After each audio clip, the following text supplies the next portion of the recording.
Mayor Adams says he felt offended and humiliated by his now dismissed corruption case. His comments come amid questions about his meeting with the president last week. Political reporter Marcia Kramer explains. It was Mayor Adams' first face-to-face meeting with President Trump since the Justice Department ordered his corruption case dropped. We're on a flight to D.C. to meet with the president. And it meant so much to him that he posted about it repeatedly on social media. But what really happened? You said in the various posts that you proposed that you were concerned about infrastructure and the wind farm. The president said you went there to say thank you to him. I wonder which version is the truth.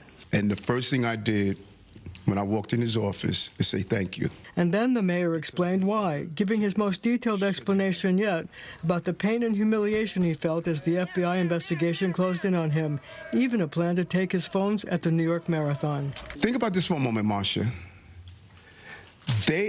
I went to the marathon. I was there to hold the tape.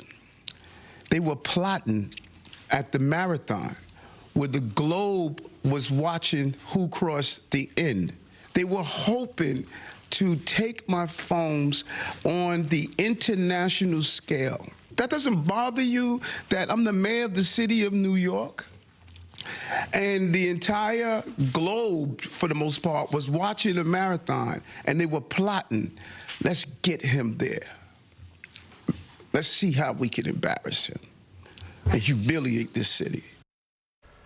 That would have been dramatic. Did it actually happen? Did they take his phones at the marathon? Well, actually, they didn't, but the newly unsealed records show that they wanted to do it there because they knew he would be there. But then they found that the next day he was going to do something at NYU, so they actually went there, and it was probably just as embarrassing because they stopped him in the middle of the street. They had his police guard step aside, and they went into his car and took his phones, so it was equally difficult.